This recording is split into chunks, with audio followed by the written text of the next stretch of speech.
A ver si puedo compartir. No.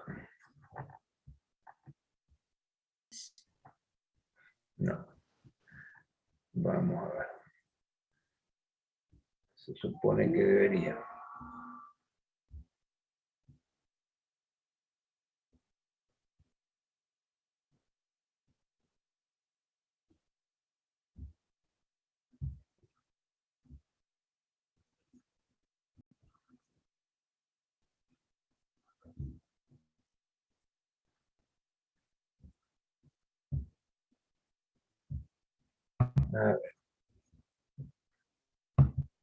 A ver, ahora sí. Ahora sí. Muy bien. Vamos a ver. Entonces, ahí estamos. Lo que yo les decía, entonces, la clase pasada, era que cuando la histamina salía del mastocito, entonces interactuaba con dos receptores para la parte de inflamación. Uno era el H1, y dijimos que el H1 ya vimos cómo va a interactuar con el receptor. Este receptor va a activar la fosfolipasa C. De la fosfolipasa C activa se va a desprender del fosfolípido, o de un fosfolípido de membrana, el fosfatidinoinositol, que va a ir a aumentar los niveles de calcio intracitosólicos. Los niveles de calcio intracelular. Con esta elevación del calcio intracelular, entonces es posible la fosforilación de la miosina para formar la lactomiosina y obviamente se contrae. Hay contracción entonces del músculo liso. Cuando H1 estimula, mejor dicho, perdón, cuando histamina estimula H1 en el tejido nervioso, va a producir dolor. Al revés, entonces, H2 lo que hace es relajar. Básicamente, al aumentar los niveles de óxido nítrico, que vamos más adelante en esta clase a hablar sobre el óxido nítrico, entonces la aparición de óxido nítrico va a relajar la musculatura y obviamente se va a dilatar. Por lo tanto, el capilar, por acción H2, se dilata. La célula endotelial, por acción H1, se contrae la célula. Esto hace que pueda salir entonces el plasma rico en anticuerpos que van por la búsqueda del antígeno. Entonces, habíamos dicho que cuando teníamos un fenómeno inflamatorio, lo que se producía eran cambios a nivel circulatorio. Se producían cambios a nivel circulatorio. Los cambios a nivel circulatorio, ya lo habíamos comentado, la modificación entonces de los vasos pequeños, de los capilares, aumenta el tamaño de los capilares, eso trae un aumento del flujo de sangre. Va a traer entonces eso una mayor presión hidrostática dentro del capilar. A su vez, va a producirse la contracción de los vasos de mayor calibre que agregan más presión hidrostática dentro del capilar. Esto hace entonces que salga plasma, agua, electrolito y proteínas, y al haber, sobre todo en ese líquido, proteína, llamamos a eso exudado. Ahora, aparte de eso, salen los anticuerpos como una primera línea de defensa, pero no va a alcanzar con los anticuerpos. Necesita la salida de células, sobre todo de polimorfo nuclear neutrófilo, de macrófagos o de linfocitos, en el caso de que sea una agresión viral. Entonces, las células que están dentro del vaso se van a diferenciar cuando nosotros vemos un vaso que ha estado, digamos, con un proceso inflamatorio. Todos los glóbulos rojos se van a amontonar en el centro del vaso, formando lo que se llama pila de monedas. Y los glóbulos blancos, sobre todo los polimorfonucleares neutrófilos, van a irse a la periferia del vaso y van a rodar y se van a adherir a las células que estén en las cercanías del proceso inflamatorio. Esto parece muy raro, pero yo quiero avisarles algo. Ustedes están en este momento sentados, están apoyando sus isquiones en una silla, están apoyando su espalda, sus brazos, y esa zona que se están comprimiendo, el tejido conectivo, va a haber un grado leve de producción o de salida de histamina que va a generar una adherencia de los polimorfonucleares neutrófilos. Entonces, hay una gran cantidad de polimorfonucleares neutrófilos que van a estar adheridos a los capilares. Y esto es una cosa que ustedes tienen que entender, porque cuando vayan a farmacología, le van a decir que los corticoides producen una neutrofilia, o sea, un aumento en el recuento de neutrófilos. El tema es que el corticoide va a inhibir esa adherencia del polimorfo nuclear neutrófilo al vaso, al endotelio, y por lo tanto se van a liberar, van a estar dando vueltas y no van a tener una utilidad. Por eso es el efecto antiinflamatorio de los corticoides. Entonces, acá vemos el capilar. El capilar, cuando llegan entonces los estímulos, cuando llegan los estímulos, se produce la salida de proteínas. Una parte de esas proteínas pueden llegar a ser anticuerpos o complemento, y entonces eso hace para que las células endoteliales expresen unas moléculas de adhesión que sirve entonces a los polimorfonucleares neutrófilos para pegarse. Una vez que se han pegado, los polimorfonucleares neutrófilos comienza el proceso de diapédesis. Diapédesis, o sea, va a producir el estiramiento de pies o piernas o patas. Y eso lo va a hacer siguiendo un gradiente de concentración. O sea, esto ya se los he explicado en otro momento.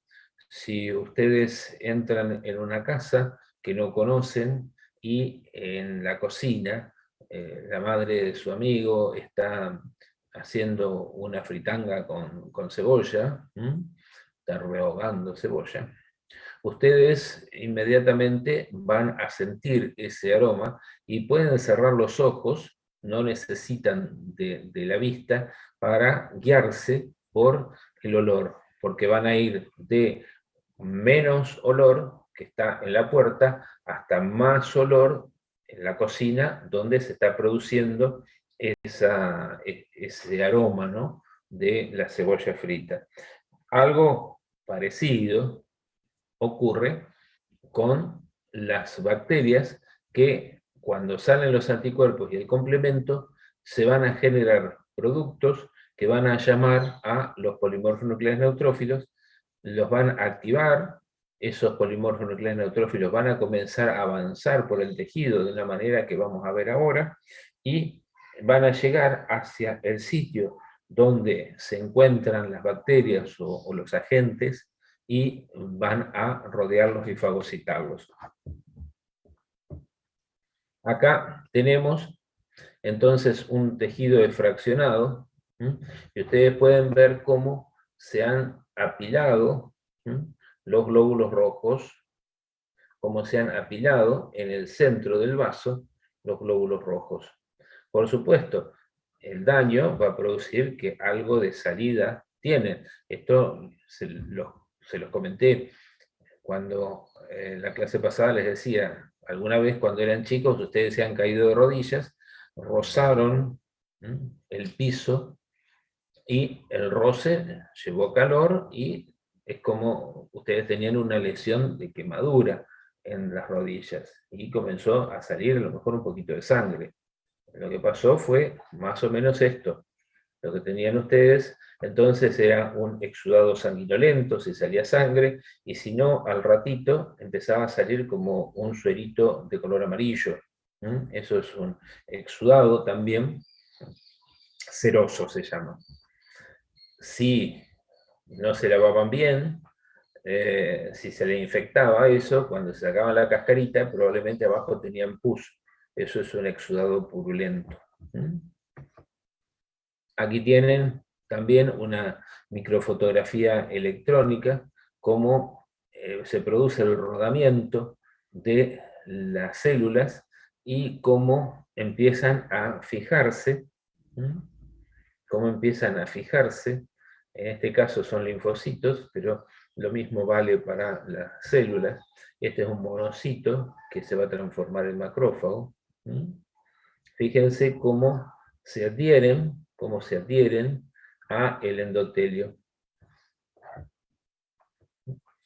Acá lo mismo, cómo se va anclando a través de distintas moléculas de adhesión, como las ICAM, por ejemplo,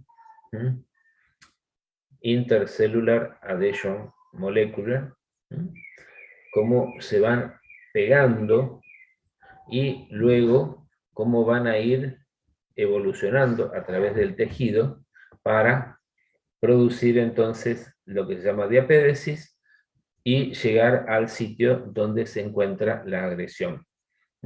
Esto lo vimos el otro día, en el cual yo les hablaba de que cuando llega en... A ver, este es un modelo académico, ¿no? Sirve realmente porque se entiende. Está cuestionado desde el punto de vista científico, pero desde el punto de vista académico sirve. Por lo tanto, vamos a usarlo. En el extremo arterial del lecho capilar, entonces, hay una gran presión hidrostática que tiende a sacar, tiene un flujo de salida. Esta va a ir bajando en la medida en que se divide la arteriola, va a ir bajando, va a disminuir la presión hidrostática y va a comenzar a ganar entonces más fuerza la presión coloidosmótica. De cualquier manera, siempre la presión hidrostática es mayor que la coloidosmótica. Antes de entrar en la zona capilar, existen unas estructuras llamadas metaarteriolas de tremenda importancia, porque nosotros no podemos estar permanentemente con todos los capilares abiertos, sino que hay una pequeña parte de los capilares que está abierto. Entonces, supónganse una cosa, nosotros tenemos una zona capilar, esa zona capilar llega la sangre oxigenada, baña entonces toda la zona capilar con sangre oxigenada, y las metaarteriolas que tienen músculo liso, entonces ese músculo liso se contrae y cierra el extremo arterial de la zona o del lecho capilar.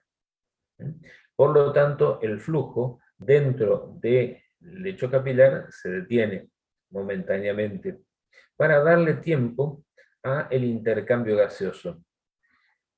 Los glóbulos rojos ceden oxígeno, toman dióxido de carbono, se produce el intercambio de iones hacia adentro del tejido, Y llega un momento en el cual esa sangre oxigenada ya perdió todo el oxígeno, perdió la concentración de oxígeno que tenía, y la metaarteriola, entonces el músculo liso de la metaarteriola, debido a que se acumuló entonces dióxido de carbono, sangre carboxigenada, comienza a relajarse hasta que la presión hidrostática vence la musculatura de la metaarteriola y entra nuevamente en el lecho capilar, desalojando la sangre carboxigenada.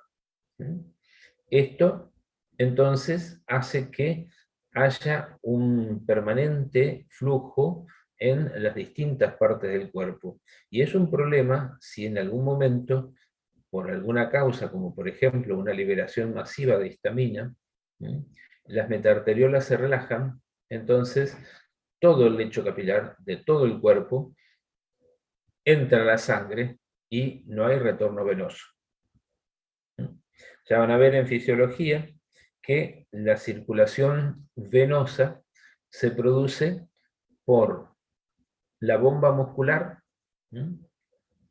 o sea, en sus piernas, en sus plantas del pie, hay una rica red vascular. Cuando ustedes pisan, están estrujando las venas, entonces están mandando hacia arriba, corriente arriba de sus piernas, sangre venosa. Cuando ustedes caminan, la contracción muscular también estruja a las venas y las manda para arriba. Esto, como nuestras venas de las piernas tienen las válvulas, se evita el retorno venoso, se abre con la contracción, se cierra, se abre, se cierra. Hay una publicidad muy linda de unas pastillas que son antivaricosas que muestran una animación de este movimiento. Bien, cuando llegamos al abdomen, ¿cómo hacemos para mandar la sangre al corazón? Y ahí tiene una función importantísima, trascendental, la presión negativa dentro del tórax. Cuando ustedes inspiran, están generando una presión negativa que le lleva a que el aire entre en los pulmones y que la sangre venosa retorne al corazón. El tercer punto que, digamos, es útil para la circulación venosa es lo que se llama vis a tergo.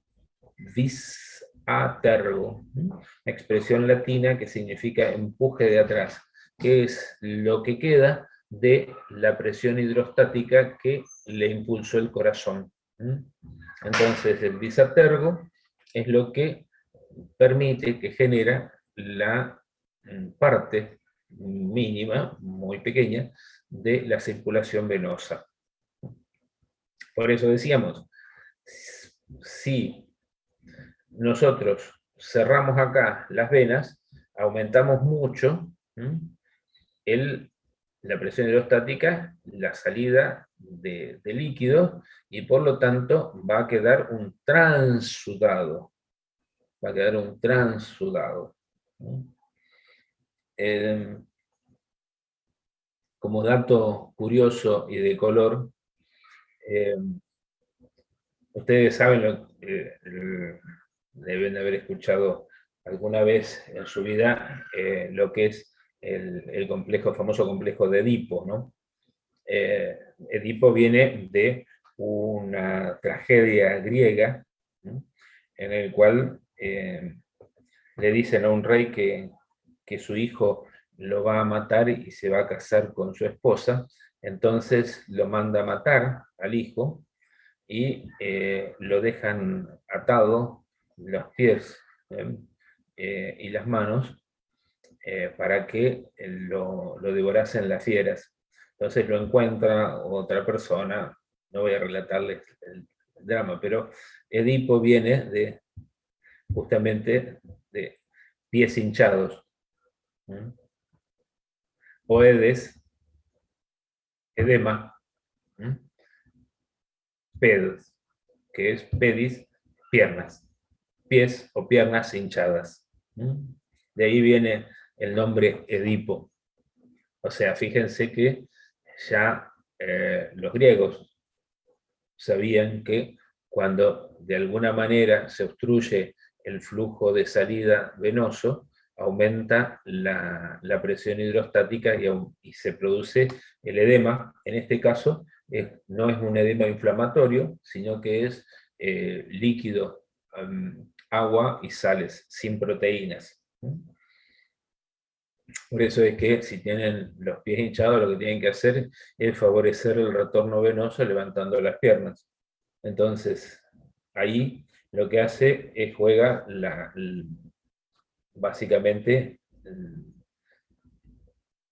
la ley de la gravedad juega a su favor.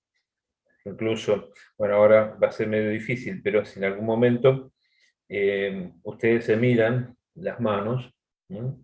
Tienen venas marcadas, si las bajan, esas venas se marcan, porque cuesta, ¿no?, a la sangre venosa llegar al corazón.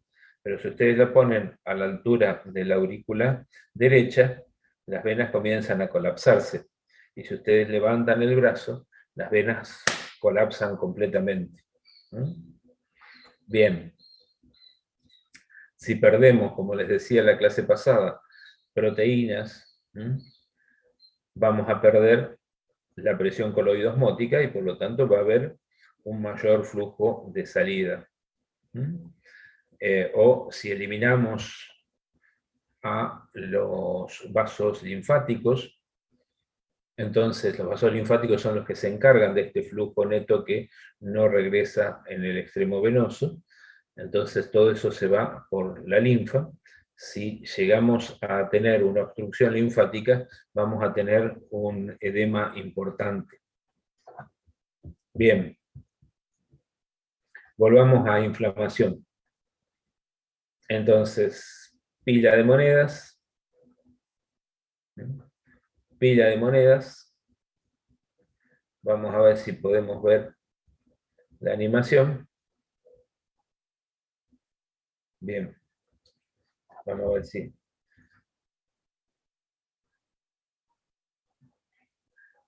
Vamos a.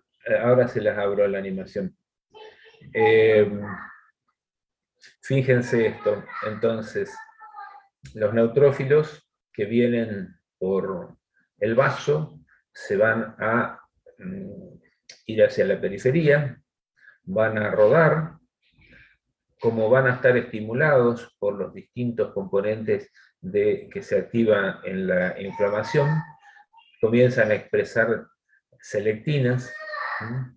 Estas va a generar entonces que las integrinas se unan a las selectinas y luego va a producirse entonces la adhesión que va a permitir el paso a través del endotelio.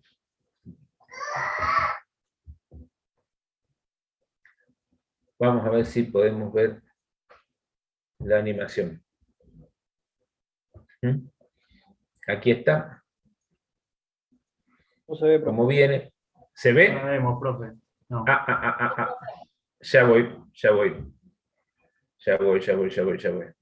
A ver si puedo abrírselas.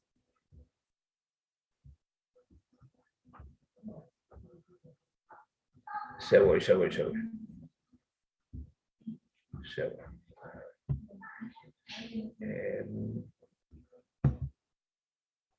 Bien.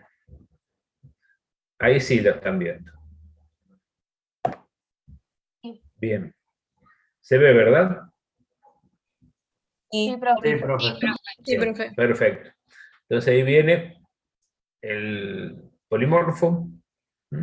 Hay un sitio donde entraron bacterias. Estos se produjeron los elementos que llaman a los polimorfos.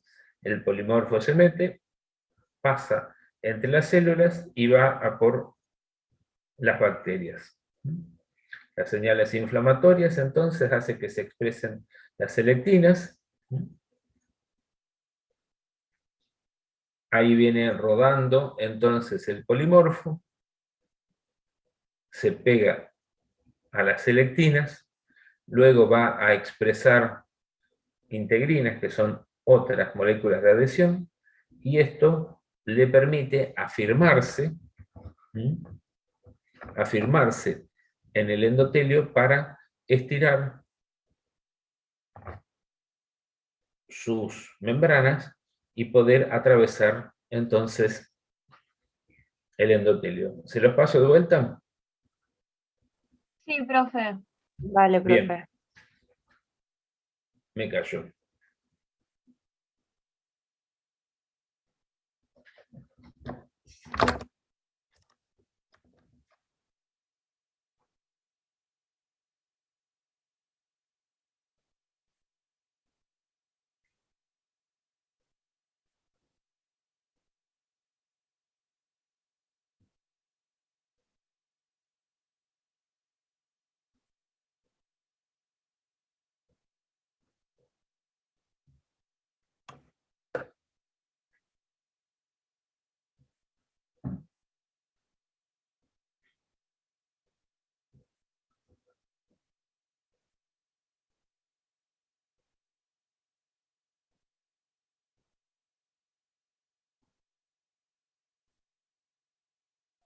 Profe, Sí, aparece ¿puede esta explicar ventana. de Sí, nuevo esa dime. parte?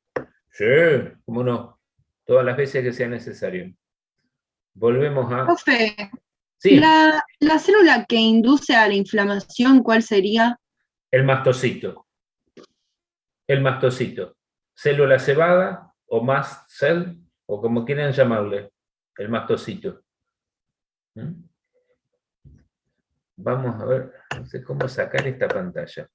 Profe, pero esas Eu. señales inflamatorias que mencionaba ahí en el video, Ujú. ¿son ocasionadas por los mastocitos o por las células endoteliales? Las señales, a ver, Inflamatorias. hay varias señales inflamatorias. Como ahora estamos viendo el tema de la inflamación y yo me restringí a darles histamina para que ustedes entiendan histamina, después vamos a complejizarlo. Pero hoy por hoy piensen en histamina. ¿Mm? Hay otras señales, porque ya vimos que todas las células son capaces de activar sus sistemas internos para, ante una señal de peligro, producir otras sustancias que son proinflamatorias.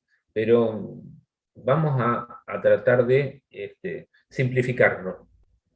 Hay otras. Yo quiero que ustedes entiendan histamina. El mastocito tiene también otras sustancias que van a producir también cuadros inflamatorios, pero restringámonos a histamina. Quiero que entiendan, quiero simplificárselos porque de lo contrario los voy a llenar de nombres y de sustancias y van a perder un poco el norte. Ustedes concéntrense en histamina. La señal proinflamatoria básica, la histamina. Hay otras, sí, hay otras, desde ya. Pero la señal primaria es la histamina. Después se va a producir otras sustancias que entran en juego en el cuadro inflamatorio cuando dentro del tejido dañado hay bacterias, o hay virus, o hay hongos, o un elemento extraño. Entonces, otras sustancias se van a producir, que es lo que vamos a estudiar ahora, más adelante, más adelante en esta clase. Bien, entonces, Profe, perdón, tengo una sí, última duda. dime. O sea, la selectina sería del neutrófilo que se va a adherir a la integrina de las células endoteliales. Las selectinas son producidas, o sea, son unas moléculas de adhesión que se encuentran dentro de las células endoteliales en lo que se llaman cuerpos de Weibel-Palade, que son unos pequeños cuerpos membranosos con las selectinas. Cuando la célula endotelial es estimulada por histamina o por sustancias proinflamatorias, esas vesiculitas entran, se pegan en la membrana y rápidamente, más o menos a los 5 minutos, 10 minutos del estímulo inflamatorio, ya están expuestas las selectinas esas en membrana para que los polimorfonucleares neutrófilos se adhieran. A través de las integrinas. A través, exacto. Perfecto. Gracias. Bien. Bien, vamos entonces a otro de los capítulos. ¿Cómo hace? Entonces, para salir.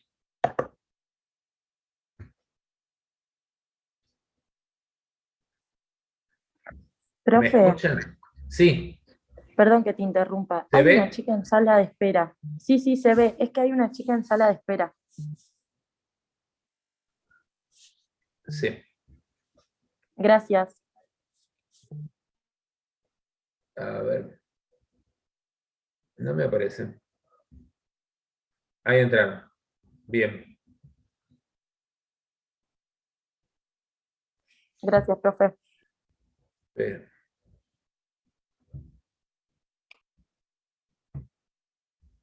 Bien. ¿Se escucha la explicación? Está en inglés. ¿Se escucha? No, profe. ¿No? Bien. Bueno. Yo lo voy a ir interrumpiendo. Es una pena que no se escuche. A ver si...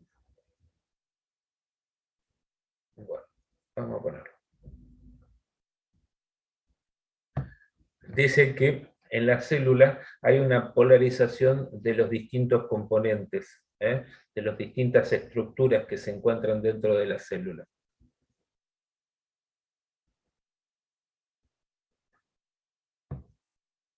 Dice que dentro de lo que es el citoplasma, se encuentra en la parte delantera, por donde va a avanzar, la estructura esa se llama lamelopodio.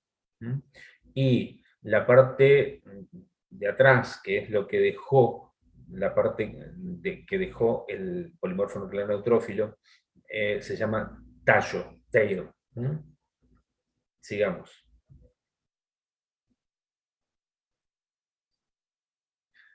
El núcleo va a estar en el centro del cuerpo celular.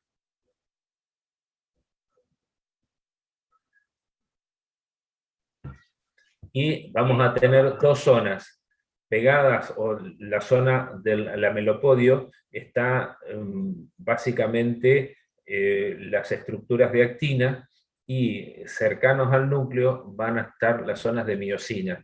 O sea, les recuerdo, es la misma proteína que se encuentra en los músculos.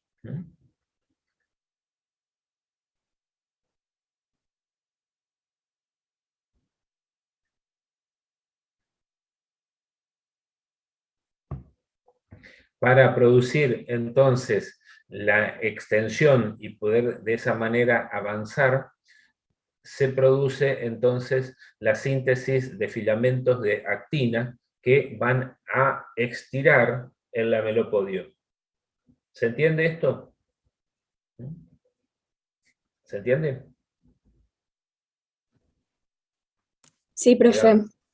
¿Se quedaron? Profe, el amelopodio era la parte donde estaban los filamentos de actina, ¿no es cierto? Exactamente. El lamelopodio es la zona donde avanza la célula. La melopodio es la zona que avanza la célula. Lo que queda atrás es el tallo, tail. La melopodio es la zona que avanza. Para eso tiene que producir una síntesis de filamentos de actina. Y de esa manera va estirando el lamelopodio. Lo estira y se fija. Ahora vemos.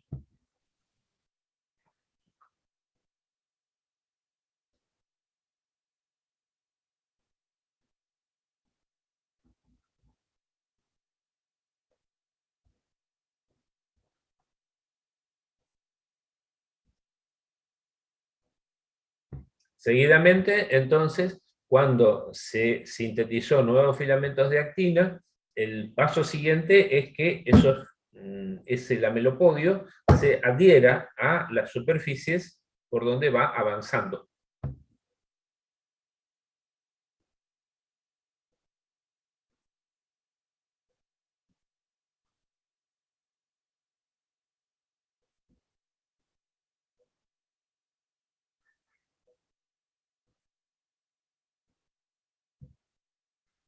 Acto seguido, una vez que se adhirió, se produce la contracción, entonces la fosforilación, y se produce entonces el arrastre del resto del cuerpo celular por contracción de las actomiosinas.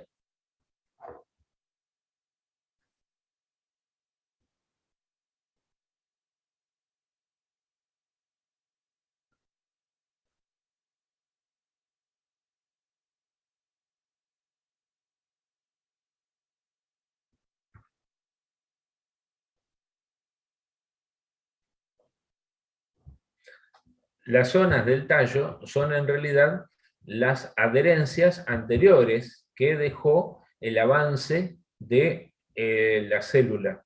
Entonces, el acto final es el desenganche de esas estructuras de adhesión, se desengancha la célula y avanza.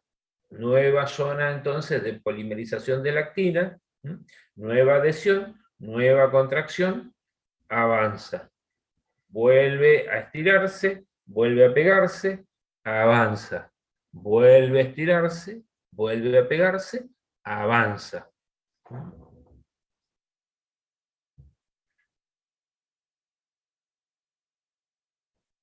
Se los vuelvo a pasar.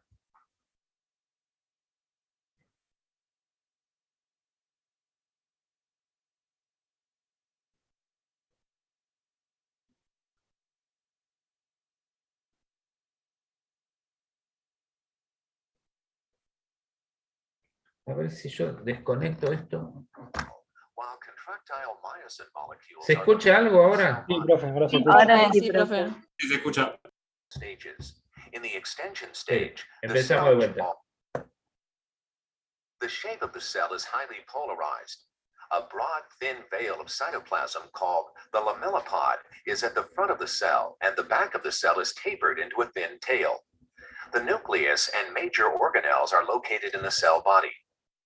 A network of actin filaments fills the entire cell, while contractile myosin molecules are located in the cell body. Cell crawling takes place in 4 stages. In the extension stage, the cell pushes the lamellipod forward. This movement is driven by rapid polymerization of actin filaments at the leading edge of the cell membrane. In the next stage, the lamellipod adheres to the underlying surface using specialized membrane adhesion sites. Firmly anchored, the cell is now ready to generate the force to move the cell body forward. The third stage is translocation of the cell body. This is accomplished by contraction of actin and myosin bundles at the lamellipod cell body border.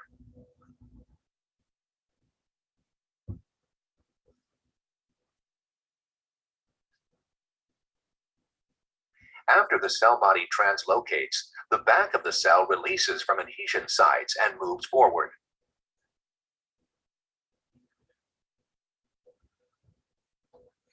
Bien, ¿se entendió? Sí, profe, sí se entendió bien. Esta animación me encanta, es de un libro de biología molecular. Está muy bueno, muy bueno. Profe, Bien. yo tengo una duda. Dime. En el lamelopodio hay 2 zonas. Una está la actina y en la otra la miosina. En el lamelopodio básicamente es una zona de actina, de polimerización de la actina, avanza el lamelopodio.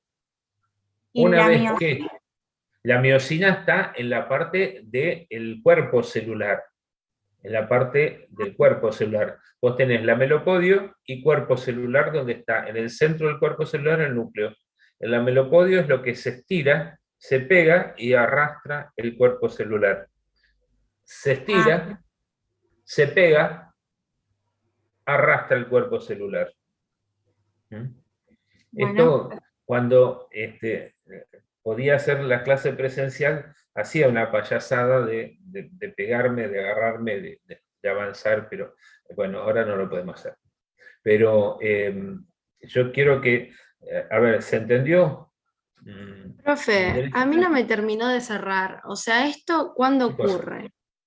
Esto ocurre cuando hay, por alguna razón, hay un estímulo que llama a los, por ejemplo, polimorfos nucleares neutrófilos.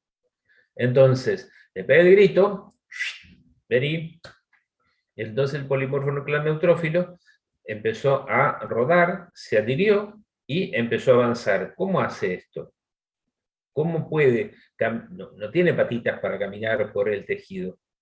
Entonces, tiene que ir pegándose al tejido, a las células, por donde va pasando, para de esa manera arrastrarse por las células y llegar a donde está el estímulo inflamatorio. Te quiero poner una peliculita en la cual esto mismo está, digamos, se ha hecho con un microscopio óptico, le fueron sacando fotos a un polimorfo nuclear neutrófilo que va a por una bacteria, que creo que una Escherichia coli.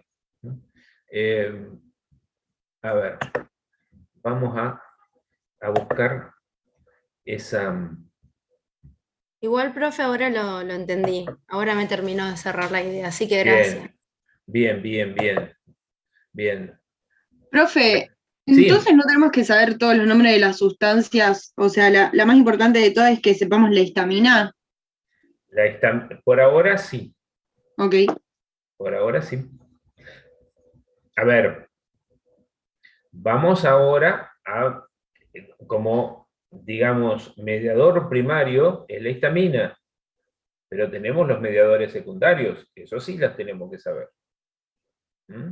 Eso sí, porque son básicos y fundamentales, porque esos mediadores secundarios son los que vas a medicar vos el día de mañana, cuando te venga un paciente con la cara hinchada, o le duela una muela, vos lo vas a medicar, y vas a medicarlo justamente para bajar el número y la función de estos mediadores, pero son secundarios. El primario, que quiero que ustedes sepan, es la histamina, el que inicia. Pero eso solo no sirve, porque la histamina es tan reactiva que existen enzimas que inmediatamente que se libera, van a destruirla, porque es tan reactiva que no puede quedar mucho tiempo. Entonces, rápidamente la histamina es destruida en el medio. Entonces, tiene que haber otras sustancias que mantengan el cuadro inflamatorio. Y ahora la vamos a ver. Bueno, esto es más o menos lo mismo. Migración.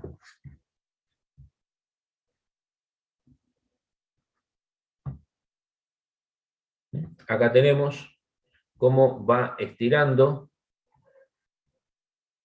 Pero, ¿qué pasó?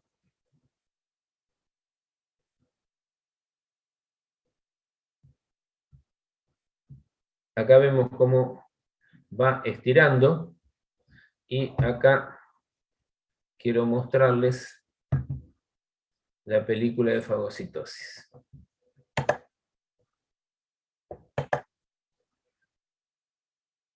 Abrir el hipervínculo. Y como esto no me deja, vamos a ver si la voy a buscar. ¿Qué es esto?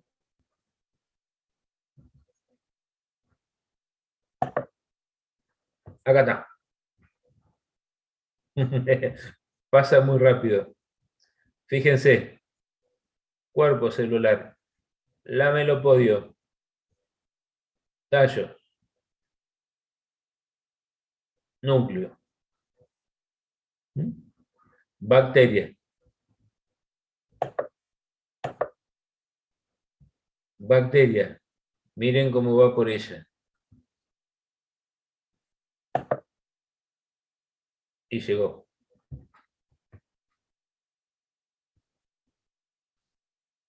Esto está acelerado, pero fíjense. Tallo. Miren las zonas de polimerización. Miren las zonas de contracción de la actina y la miosina. ¿Se ven? ¿Se entiende ahora? Sí, profe, sí se ve bien. Fíjense cómo va. Acá, evidentemente, se están generando sustancias que llaman a esta célula a que vaya por ella. Miren, acá se ve perfecto los tallos, que son las zonas anteriores de fijación, y cómo se va soldando.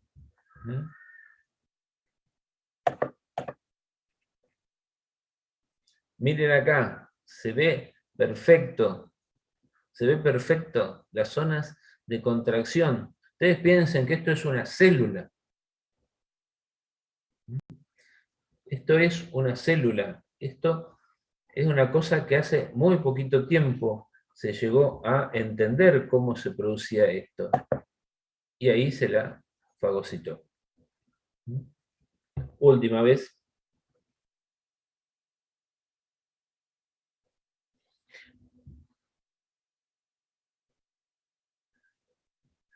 Yo pasaba estas mismas imágenes en las clases del doctorado y uno de los que eran mis alumnos me dijo en la siguiente clase: soñé que me perseguía un macrófago.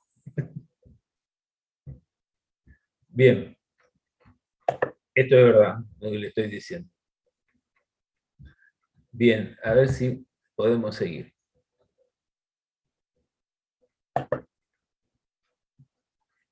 Bien.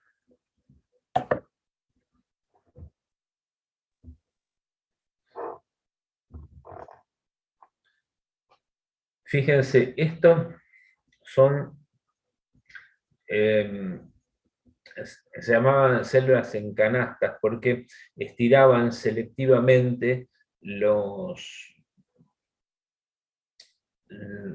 elementos de su citoplasma, el lamelopodio. En lugar de ser un avance completo, eran como dedos que formaban una canasta y producían una macropigmocitosis. Estas son células dendríticas. Se llaman dendríticas justamente porque tienen estas terminaciones que parecen las dendritas del sistema nervioso, ¿no? Son células dendríticas.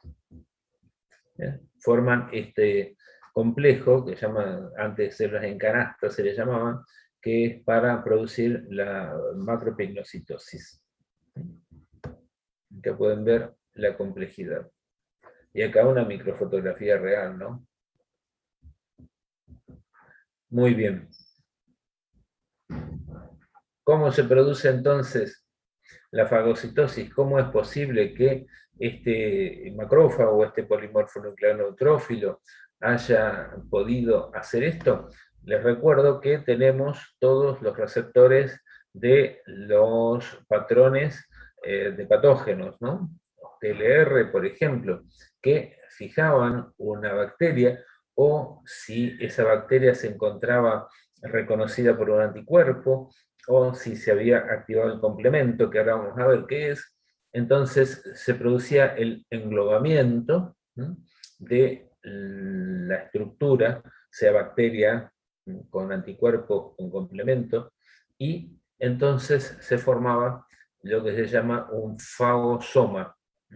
Un fagosoma al cual se le vuelcan los productos de los lisosomas. Ya hemos visto que teníamos 3 tipos de lisosomas distintos, y se le vuelcan los productos que van a llevar a la muerte, a la muerte de las bacterias.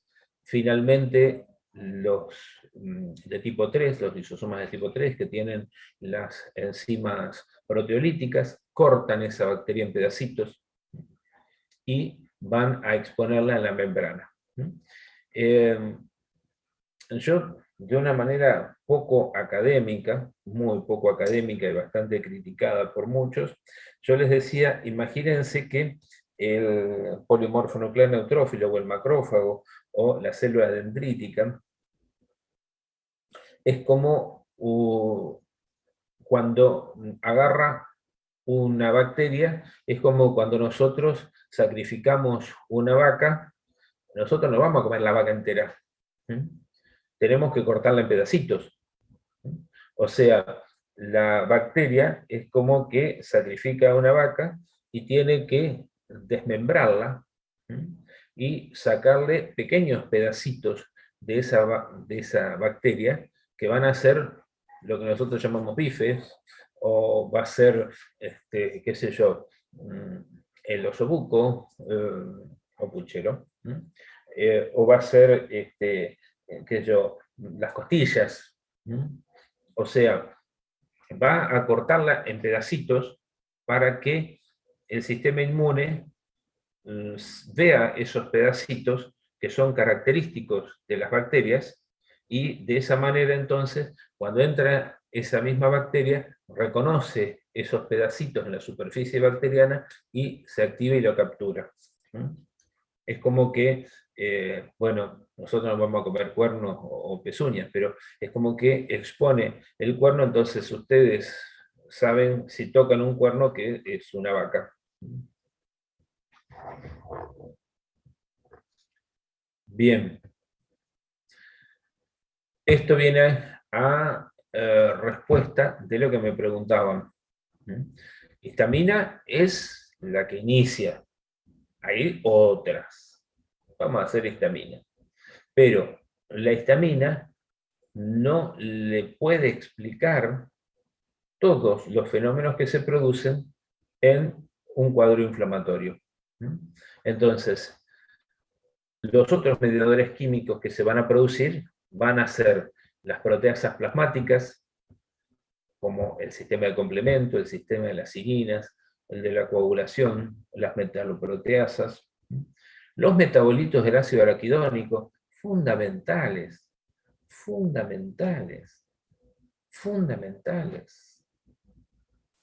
Ustedes van a estar toda la vida medicando contra los metabolitos del ácido araquidónico en los cuadros inflamatorios. El factor activador de plaqueta, otras citoquinas, el óxido nítrico y los constituyentes lisosomales y radicales libres. Vamos entonces a ver complemento. Vamos a ver si puedo activarlo. Bueno, voy a tener que ir a buscarlo. Lo tengo, bien. Entonces, compartir pantalla, complemento.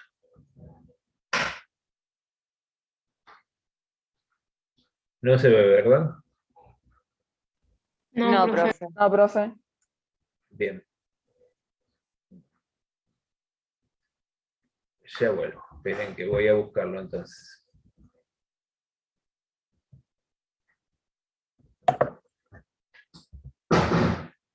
Voy a abrirlo directamente desde la compra.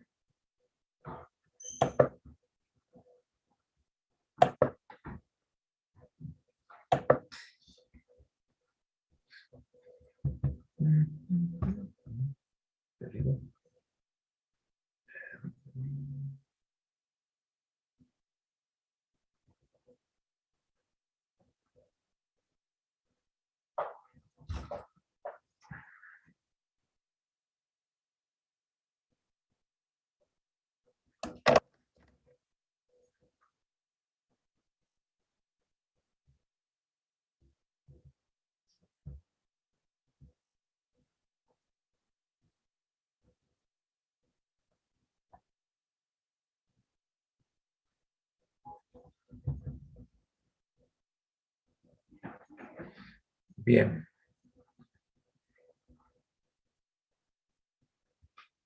Bien, a ver si ahora lo puedo abrir.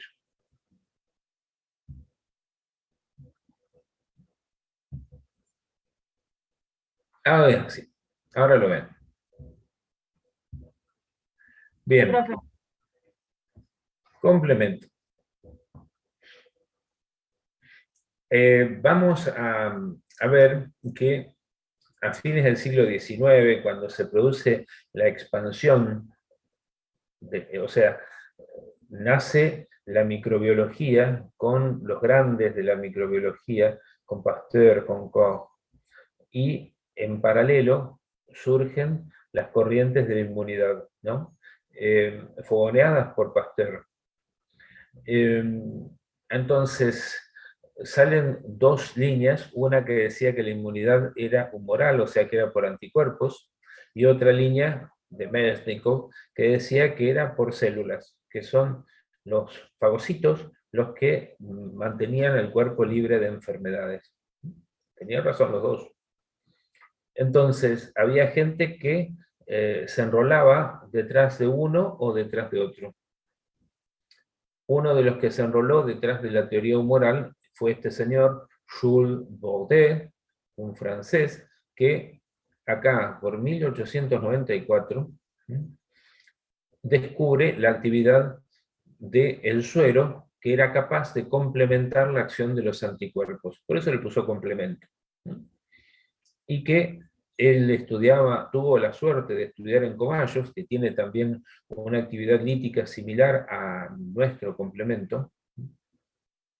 Esa actividad desaparecía si calentaba 56 grados por 30 minutos, o sea, pasteurizaba el suero, entonces desaparecía la función lítica. Las funciones que tiene el complemento van a ser la ozonización, o sea, van a bloquear a las bacterias y facilitar la fagocitosis por parte de macrófagos o de polimorfonucleares neutrófilos. La quimiotaxis y la activación, acá vengo a responder algo de las preguntas que me hicieron, por qué se activa un polimorfo, van a destruir bacterias o células que están marcadas por anticuerpos o tienen determinados elementos que lo hacen apetecibles al complemento, van a regular la respuesta inmune, obviamente, van a facilitar la depuración de los complejos inmunes. Los complejos inmunes son los antígenos y los anticuerpos que los reconocen, pero como los anticuerpos, ya vamos a ver, tienen dos manitos, una agarra a un antígeno, otra agarra a otro, entonces se hacen como bollos, se llaman cuerpos complejos inmunes. Cuando esos complejos inmunes entran en circulación, se llaman complejos inmunes circulantes. Y también va a servir para depurar, o sea, para eliminar de circulación las células apoptóticas. Ya vamos a ver qué es apoptosis, es la muerte celular programada. El problema es que muchas veces, por desregulación, puede llegar a traer un cuadro de inflamación excesiva o una anafilaxis. Ya vamos a ver, muy importante, muy importante. Bien. A ver, para hacerla simple, son proteínas que, mejor dicho, son enzimas, las enzimas son proteínas, son enzimas que circulan en forma inactiva en el suelo y que van a ir activándose como si fuese una cascada. O sea, una activa la otra, activa la otra, activa otra, activa otra, y termina haciéndose un bollo que rompe células. Ya vamos a ver. Fíjense, originariamente, en la medida, después que Jules Bordet descubrió el complemento, se empezó a investigar qué era lo que decía Bordet que producía ese complemento de la acción de los anticuerpos. La bioquímica fue ganando cada vez más terreno y fueron descubriendo las proteínas que justamente había descrito la acción Bordet. Entonces descubrieron una de las proteínas le pusieron C1, listo, a la lona.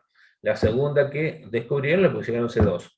La tercera C3, C4, 5, 6, 7, 8, 9. Fantástico. Bien. Después apareció un problema.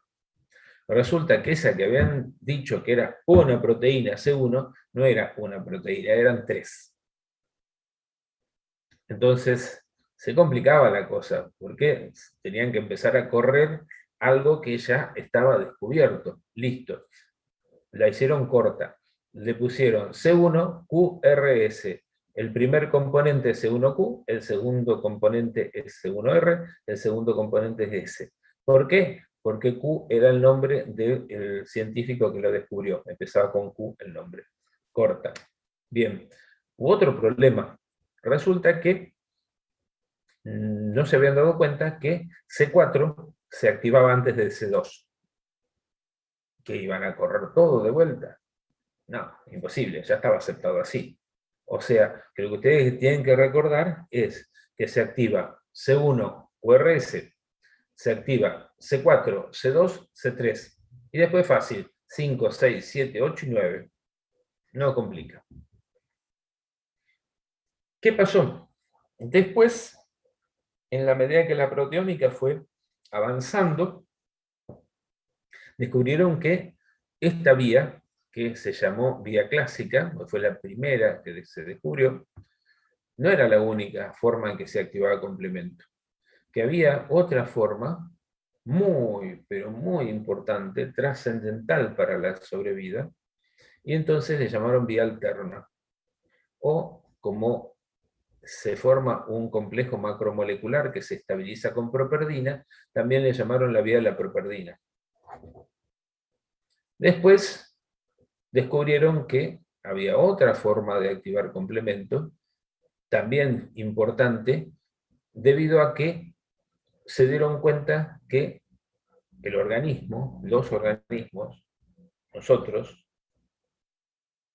en la evolución de las especies, se había dado cuenta el proceso evolutivo que las bacterias eran ricas en un azúcar llamado manosa, y que nosotros tenemos muy baja expresión de manosa, prácticamente no tenemos manosa. Entonces, el sistema inmune genera unas pequeñas proteínas, que no llegan a ser proteínas, son péptidos, llamados lectinas, que tienen la capacidad de reconocer y pegarse a la manosa. Por lo tanto, van a reconocer a cualquier bacteria que esté circulando en el organismo. Inmediatamente que la reconocen, se pegan. Y necesitan de dos proteasas importantísimas para activar C4, C2, 3, y ahí sigue la cascada, 5, 6, 7, 8 y 9. Por lo tanto, son las proteasas de serina asociadas, MAPS1 y MAPS2. Porque todo en la vida tiene que tener un avance, pero tiene que tener un freno. Y el freno fundamental para que no se produzca un exceso es el C1 inhibidor.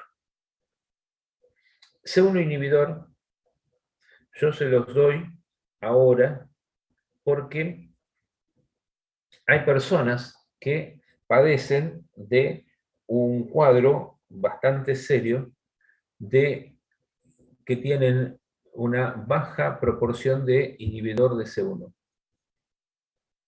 Esto los predispone a un cuadro que puede ser muy grave de edema angioneurótico o angioedema hereditario también llamado, que justamente ha traído más de un problema. Incluso hay una publicación de un metaanálisis que se hizo de gente que murió por justamente edema angioneurótico o angioedema hereditario posterior a la extracción del tercer molar. O sea, fue a sacarse el tercer molar, a los 2 días empezó a hacer un edema de glotis, se le cerró la glotis y se murió. Tuvimos también un problema similar en la facultad, hace ya varios años, de un angioedema hereditario de una señora que, bueno, se le preguntó si era alérgica a algo, la gente lo asocia al angioedema a la alergia, no es alergia. Se le preguntó, la señora dijo que no, entonces se le hizo la extracción de unos restos radiculares. A los 24 o 36 horas, la señora empezó con un cuadro inflamatorio importante que casi le compromete la vida. Llegaron a salvarla porque llamaron a la emergencia, la intubaron, le hicieron traqueotomía, y la señora hizo un juicio de mala praxis a la facultad.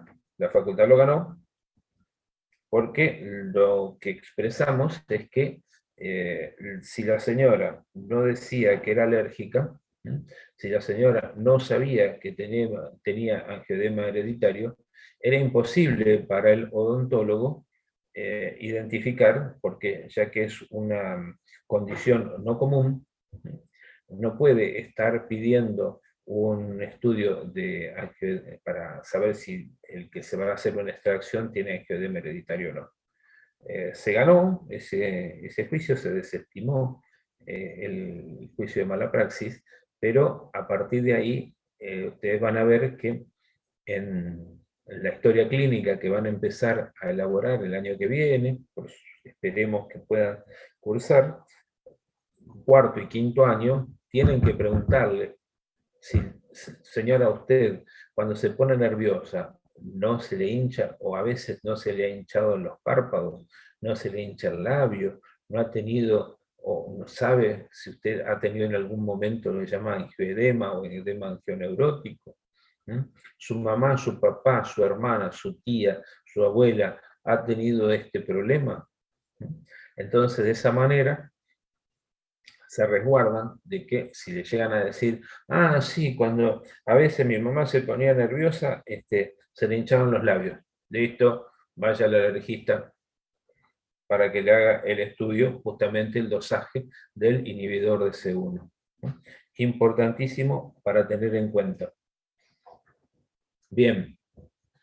Bueno, la nomenclatura es sencilla, C1, QRS, cuando está activo se le pone arriba el palito, van armándose los componentes, y yo les dije que era una proteína que venía, digamos, inactiva, y que se activaba cuando perdía un pedazo. Entonces, vamos a tomar este PEM. Este PEM vamos a suponer que es la proteína inactiva. Cuando se activa, sale una partecita y queda la parte activa de la enzima que va a ir a cortar a otras proteínas, pero si ustedes ven, proteína, digamos, no activa, forma inactiva, circulante, forma activa. Entonces tengo dos segmentos, uno pequeño y uno más grande. Por lo general, el fragmento más grande se le llama B, y el más pequeñito se le llama A, con una excepción, C2, que es el tercero que se activa. C2 es al revés, el mayor se llama A, el menor se llama B. También, un error de cuando se lo estudió. Entonces, dijimos teníamos 3 vías de activación. Una que es dependiente de anticuerpos, que es la vía clásica. Y 2 que son independientes de anticuerpos, que es la vía de las lectinas y la vía alterna. Hay una cuarta que depende de la activación de la coagulación. Bien. Entonces, una vez que se activa la vía clásica, lleva finalmente a la activación de C3. Cuando C3 se activa, insisto, C3 venía tranquilo por el suero, lo cayó el complejo C1QRS 4,2, hizo así, ¡pic! C3 anda a activar a C5, y C3 fue y cortó C5. O sea, no importa por qué vía se activan, lo importante es que todas convergen en C3. C3 activa C5 y C5 activa lo que se llama complejo de ataque a la membrana. Bien, yo tendría que poner también acá que estas imágenes fueron, digamos, cedidas a mí por la Facultad de Medicina de la Universidad de Carolina del Norte. Bien, entonces, fíjense, C1Q activa R y se pega a Q, activa S y se pega a Q, siempre en presencia de calcio. Entonces, C1. C1, cuando reconoce anticuerpos que están pegados a un antígeno, C1Q se activa. Se va a activar si hay dos IgG muy cerquitas, ya vamos a ver qué son las IgG, o una IgM. Una sola IgM o dos IgG. Una vez que se activó, va a activar a 4. Dijimos que 4 se corta, 4B es la más grande. Se va a pegar al complejo si hay presencia de magnesio. Luego activa C2. Acá era al revés. La chiquita era B, la grandota era A. Pega a C2A y ya tenemos la convertasa de C3. C3 se activa, la chiquita 3A. Es importantísimo 3A porque va a estimular mayor liberación de histamina por parte del mastocito. Bien. Lectinas. Dime. Entonces lo que activa al otro factor sería todo el complejo. Tipo, cuando activan a C2 y ese C2 se fracciona en CA y CB, ese CA se une al complejo y ese complejo activa al C3. Tal cual, tal cual, tal cual. Sí, así es. Sí, así es. Bien. Esto supuestamente es una bacteria, por supuesto es una exageración este dibujo, ¿no? Porque no tenemos un azúcar del tamaño casi de la mitad de una bacteria. Bien, pero bueno, tenemos entonces una bacteria que tiene manosas, tenemos las lectinas que unen manosas, y tenemos las proteínas que se asocian a la reconocedora de manosas. Bien, entonces, la bacteria con manosa se le pegan las lectinas, gracias a las proteínas asociadas a ella, entonces se activa C4, C4A, C4B, se activa C2, se pega al complejo y ya tenemos convertasa de C3. Bien, y aquí le pido una máxima apertura mental. Máxima apertura mental. Esto parece una broma, no es. Vamos a tener acá básicamente 4 componentes. C3, un componente B, B larga mayúscula, D y P, que es properdina. Bien, por alguna razón, en forma espontánea, se activa C3 y forma entonces un complejo con B. Tenemos C3B, que por reacción de D se activa, y también la partecita grandota se llama BB, y la partecita chiquita BA. Este complejo, entonces, les dice, posee una vida media muy corta, pero es suficiente para activar un C3 para que se transforme en C3b, y va a haber un C3a. Este C3b se va a unir a un B, que se va a activar por el D, y va a ser 3b-BB. Este ya no se degrada, sino que sigue activando a C3.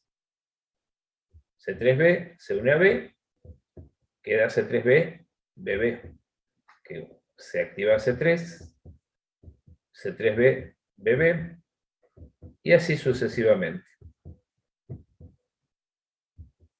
Bien.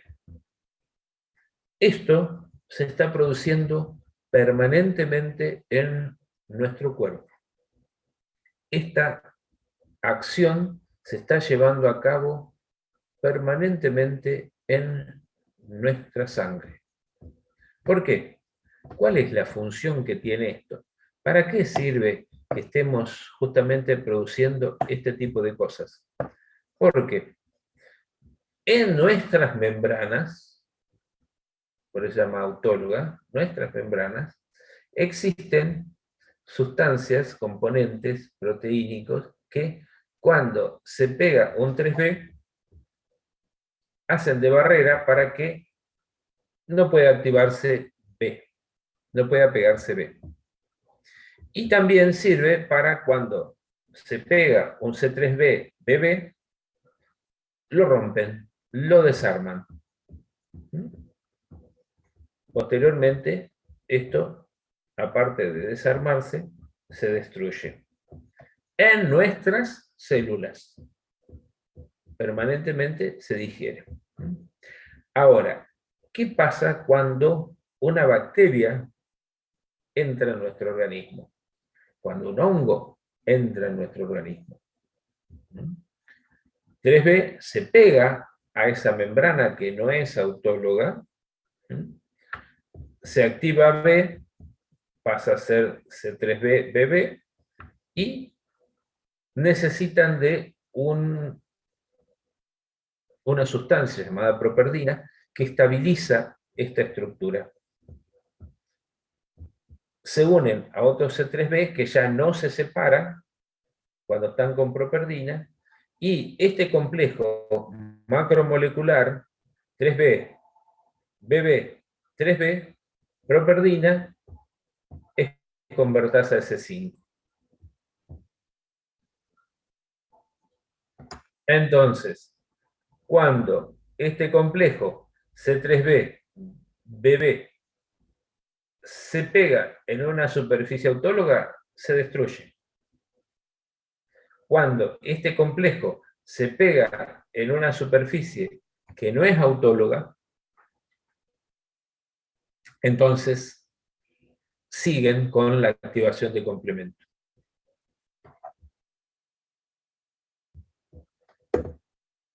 Una vez que entramos en la fase de C5, C5 es fácil, porque C5 activa 6, 7, 8 y 9.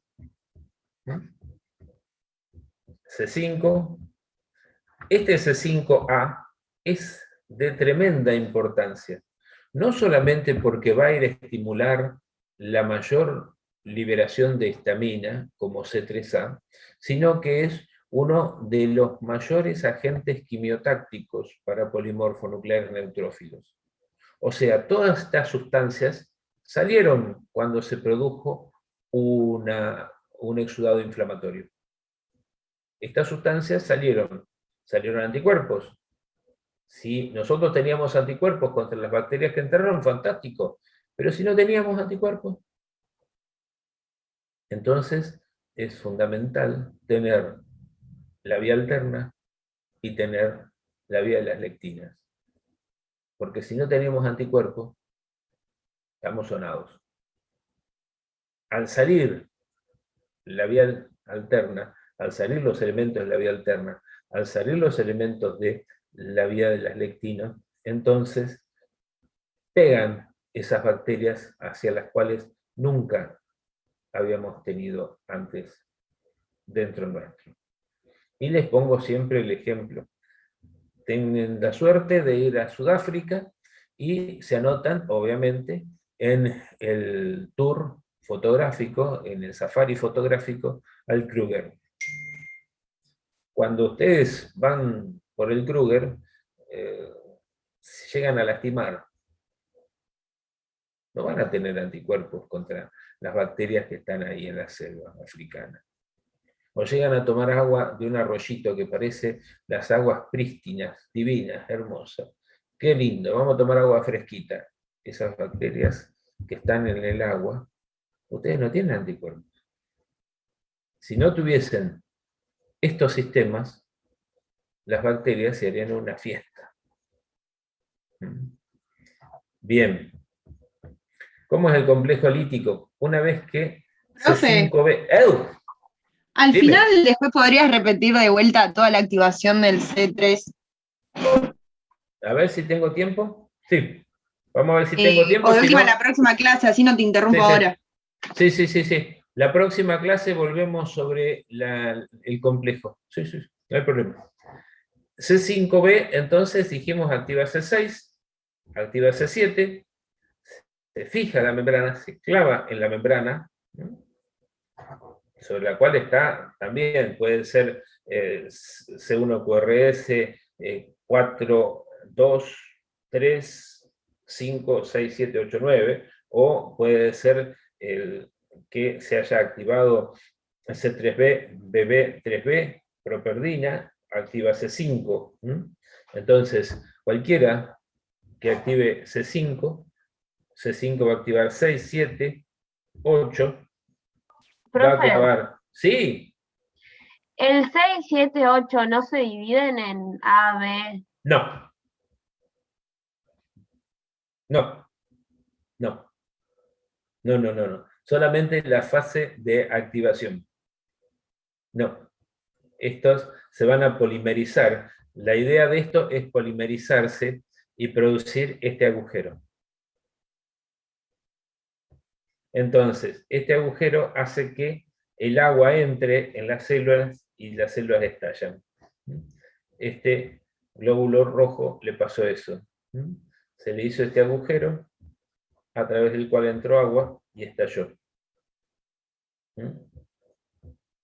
Bien.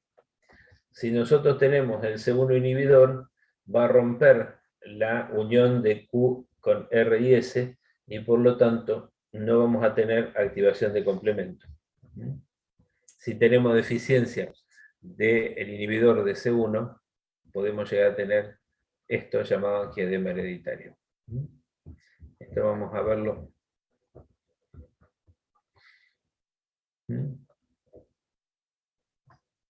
Los productos, por ejemplo, C2B, que era el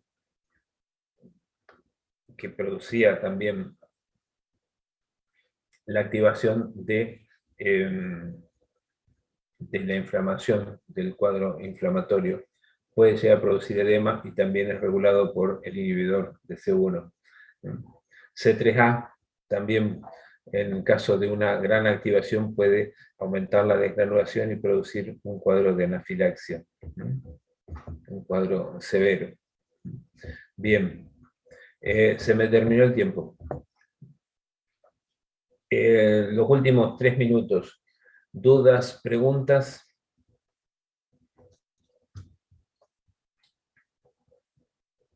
¿Alguno que desea que diga no podemos ir?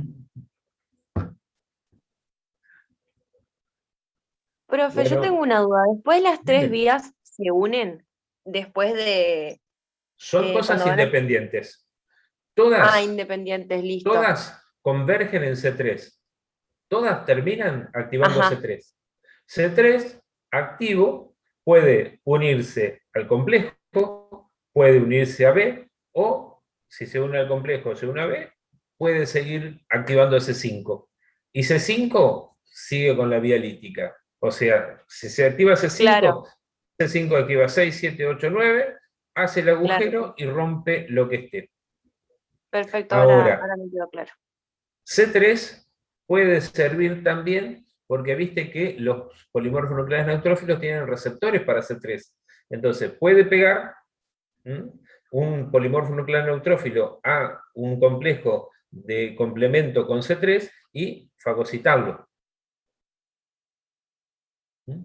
O sea, está Listo, todo sí. pensado para que cualquier cosa extraña que esté en el organismo se pegue, se haga un bollo y se fagocite. Había una película muy vieja, muy buena, de unos científicos que podían achicar las cosas. Entonces, una persona tenía un cáncer inoperable en el cerebro y achican un submarino y llevan a un neurocirujano para que lo opere con un láser. Y estaba buenísimo porque de buenas a primeras cuando aparecían se les pegaban el complemento, eran como tiras. Estaba muy buena la película.